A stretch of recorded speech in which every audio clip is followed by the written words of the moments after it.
कोई कार्य अटक रहा है, तकलीफ आ रही है, दुख है, लक्ष्मी नहीं आ रही, परेशान हो, तो आज पुत्रदा एकादशी है। 108 बेलपत्र की, जो बेलपत्र होते हैं उसकी, इसको छेद तो करते नहीं है सुई से, बेलपत्र की डंडी को बांधते जाओ 108 बेलपत्र की माला बना लो और माला बनाकर भगवान शंकर के गले में, शंकर के शिवलिंग को जो चढ़ा देता है उसकी मनोकामना भगवान शंकर पूरी कर देते हैं। महाराज सावधानी से सुनना, एक प्रश्न हमारे भीतर खड़ा होता है। जब हम सूर्य नारायण भगवान को अर्घ देते हैं, जल चढ़ाते हैं, तो वो जल पृथ्वी पर जब गिरता है तो उसके छींटे हमारे शरीर पर लगते हैं। क्या वो ठीक है? क्या वो श्रेष्ठ है?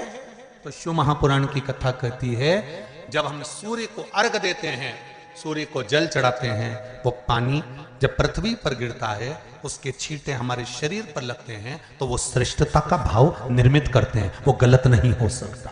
कारण अब वो भी समझ लीजिए।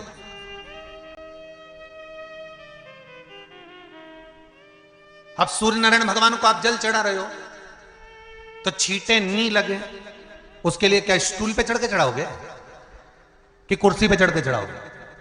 अरे बोलो तो सही।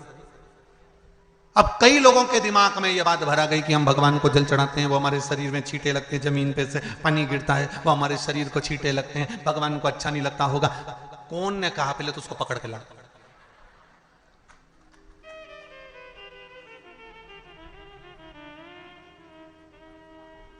क्योंकि मेरे राम जी महाराज, मेरे भगवान कृष्ण,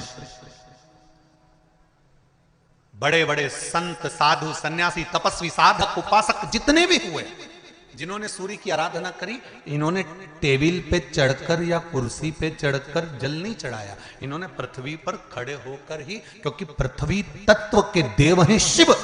जब हम मृत्यु लोक पर खड़े होकर, पृथ्वी पर खड़े होकर भगवान शंकर का भाग पृथ्वी तत्व को धारण कर कर जल को हाथ में लेकर जब समर्पित करते हैं और जो जल नीचे गिरता है वो शरीर पर अगर लगता है तो हमको उसका आशीर्वाद ही प्राप्त होता है, दोष नहीं लगता। पर लोगों ने इसको विपरीत कर दिया। कि कौन ने विपरीत करा? कई लोगों ने इसको विपरीत कर दिया। कौन ने विपरीत करा? तो जो दूसरे धर्म के लोग होते हैं, जिनको हिंदू धर्म से नफरत होती है और जो हिंदू धर्म की पूजन, सेवा, अर्चना को समाप्त करना चाहते हैं, वो धीरे धीरे धीरे धीरे कहने लगे कि सूर्य को जल चढ़ाओगे तो शरीर में लगेगा, शरीर में लगेगा तो दोष लगेगा। इसको कह कहकर घर घर में सूर्य को जल चढ़ाना लोगों ने बंद कर दिया कि आप जल चढ़ाएंगे तो दोष लगेगा, शरीर पे छींटा लगेगा, शरीर को ऐसा लगेगा।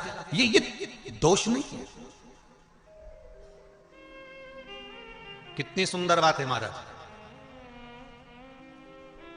सूर्य नारायण भगवान को जब जल चढ़ाया जाता है, हाथ सिर से 8 इंच की दूरी पर होना चाहिए। जम के बोलिए, सिर से कितना ऊंचा होना चाहिए? 8 इंच ऊपर अपना हाथ होना चाहिए मस्तक से सूर्य को जल चढ़ाते समय।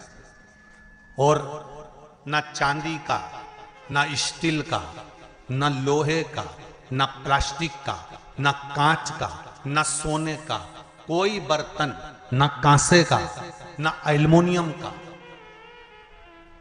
ना पीतल का, केवल एक पात्र होना चाहिए, वो है तांबे का। काय का पात्र होना चाहिए? तांबे का पात्र। और सूर्य नारायण भगवान को जब 8 इंच ऊपर तुम्हारा हस्त है और जब हम सूर्य को जल चढ़ा रहे हैं, कैसे जल चढ़ाना है वो भी समझ लीजिए।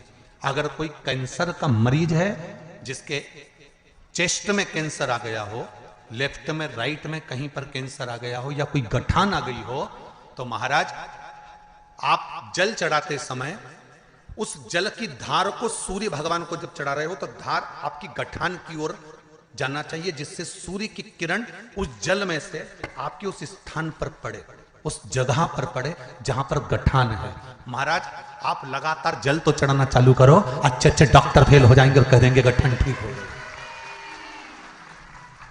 आपका लीवर और किडनी गड़बड़ कर रहा है, आप प्रतिदिन, आपका स्वास्थ्य गड़बड़ रहता है, आप प्रतिदिन ये ज्योतिष शास्त्र के अंतर्गत, रत्न शास्त्र के अंतर्गत ये रत्न शास्त्र, ज्योतिष शास्त्र, रंग शास्त्र जो हमारे यहाँ है, रंगों के हिसाब से ये जितने रत्न होते हैं, माणिक हुआ, सोन, मोती हुआ, नीलम हुआ, मूंगा हुआ, पुखराज हुआ, ये क्यों कहते हैं ये पीला है, ये सफेद है, ये नीला है, ये लाल है, इसको शरीर में क्यों पहनाते हैं? उसका कारण होता है कि जब शरीर में पहनते हैं, सूर्य की किरण उसमें पड़ती है, हमारे शरीर पर वो कलर का इफेक्ट पड़ता है, उस कलर को शरीर पर लगता है, और शरीर पर लगता है तो हमारा शरीर धीरे धीरे, हमारी जो इंद्रियां हैं वो सही होने लगती हैं, काम सही होने लगता है। तो आप कहते हो ना साहब, मैं